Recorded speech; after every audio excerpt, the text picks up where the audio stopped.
All right, everybody, welcome back. Ready to jump into another grammar deep dive with us? Definitely. And this time we're tackling a topic that might seem simple on the surface, but trust me, there are layers here. Oh, I love when you say that.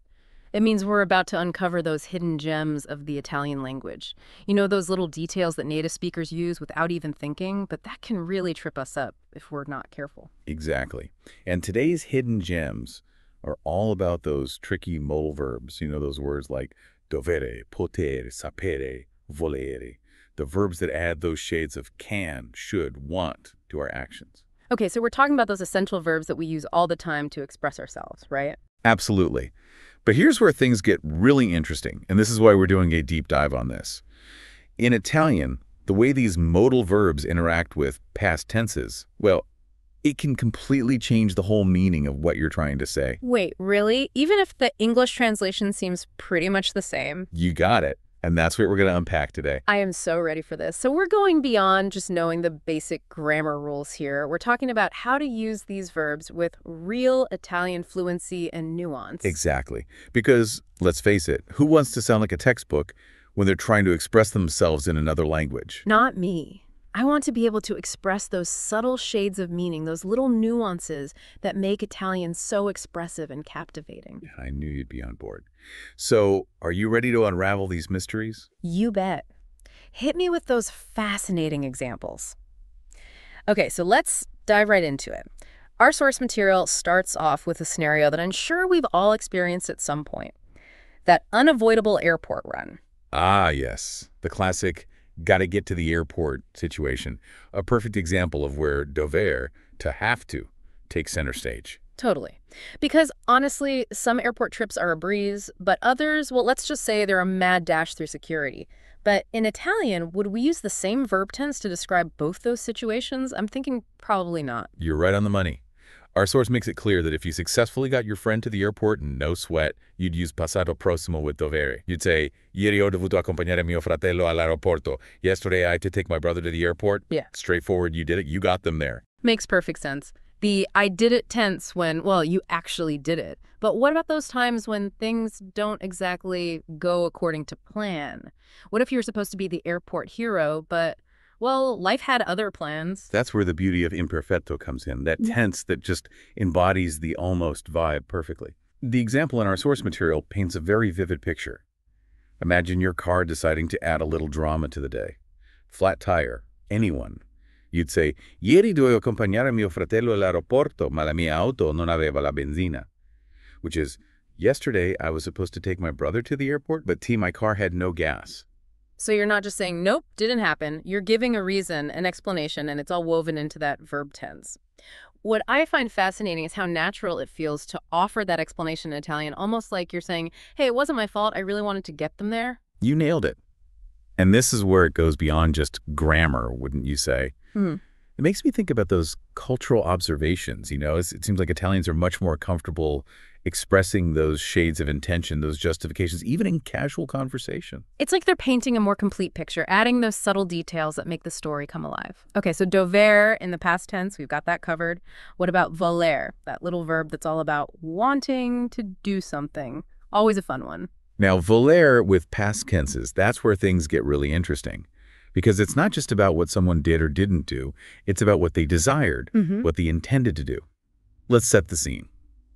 You've made a batch of your legendary homemade limoncello. Oh, now you're speaking my language. Okay, I'm picturing it. The limoncello is chilling, friends are over. What happens next? Well, if your friends have any sense at all, they're going to be all over that limoncello. If they were as enthusiastic as I'm sure they were and they dove right in for a taste, you'd use the passato prossimo to describe those happy taste buds. Gli ospiti hanno voluto assaggiare il mio limoncello. The guests wanted to try my limoncello, meaning they did try it, and knowing you, they loved it. Of course. Who wouldn't? But just for the sake of exploring all those grammar nuances, what if, and I know this is a long shot considering your limoncello making skills, what if someone wanted to try it but then ended up going for something else instead? Even then, imperfetto swoops in to save the day. It subtly conveys that initial desire, even if it didn't actually happen in the end. You'd say, gli ospiti volevano assaggiare il mio limoncello, ma poi hanno preferito un bicchiere di vino. The guests wanted to try my limoncello, but then they preferred a glass of wine. It's all about that almost tense, revealing their initial intention. This is so cool. It's not just about whether or not they actually drank the limoncello. It's about understanding their desire to try it in the first place, the intention behind the action. Exactly, and that's what makes choosing the right past tense with these modal verbs so important. It's about painting that more nuanced picture of what went down, and that includes intentions. Okay, this is making me want to go back and rewatch all those Italian movies, listen to those podcasts, and really pay attention to how those past tenses are being used. It's like a whole new level of understanding is opening up here. I love it because it really is about going beyond the surface, isn't it? It's about appreciating those subtleties that make Italian so incredibly expressive. So we've talked about dover, that feeling of having to do something, and volere, that desire, that wanting to do something. And our trusty source material didn't stop there. They also gave us some great examples using sapere, knowing how to do something, and potere, being able to do something. Those moments where it's like, okay, I got this, I can handle it. Right. Those times when we're put to the test. And the line between feeling confident and needing a little help, well, it can get a little blurry sometimes. Exactly. And Italian, it captures that perfectly with those subtle shifts in the past tense. Our source used the example of navigating a tricky situation. Let's say, oh, I don't know, trying to find your way through that incredibly crowded marketplace in Florence. Ah, yes. A true test for even the most seasoned shopper. And it's a brilliant example of how modal verbs can add those layers of meaning. So picture this. You're weaving through the crowds, bargaining like a pro, and you come out on top, souvenirs in hand. You'd proudly declare, "Ho saputo gestire la situazione senza problemi." I knew how to handle the situation without any problems. You'd use that decisive passato prossimo to show how you totally nailed it. You were unstoppable. But let's say, even with all your best intentions and your expert marketplace navigation skills, things didn't quite go as planned. Maybe you got separated from your group, took a wrong turn, and suddenly you're lost in the labyrinth of stalls. Well, even then, imperfetto comes to the rescue, It lets you give a more nuanced explanation. You might say, "Sapevo gestire la situazione senza problemi, e però mi sono perso." I knew how to handle the situation without problems, and yet I got lost. You're highlighting that initial confidence with the almost tense, while acknowledging that sometimes, well, even the best laid plans Can lead you astray in the heart of Florence. But here's what I love about it. Even though the situation took an unexpected turn, there's no sense of failure in the Italian. It's more like, hey, it happens, even when you think you've got it all under control. Yes. And I think that speaks volumes about the Italian spirit, don't you think? That ability to find the humor, the grace in those unexpected detours is something to be admired. Absolutely. So as we wrap up this deep dive into the nuances of Italian modal verbs and those all-important past tense pairings, what are some key takeaways our listeners can hold on to? Well, if there's one thing I hope our listeners take away from this, it's this. When you're speaking Italian, or even just listening to it, really pay attention to those past tense choices, especially with modal verbs. Because they're not just about grammar rules, they're about understanding the intention, the possibility, the why behind the action. It's like listening for those subtle inflections, those hand gestures that add a whole other dimension to what someone is saying.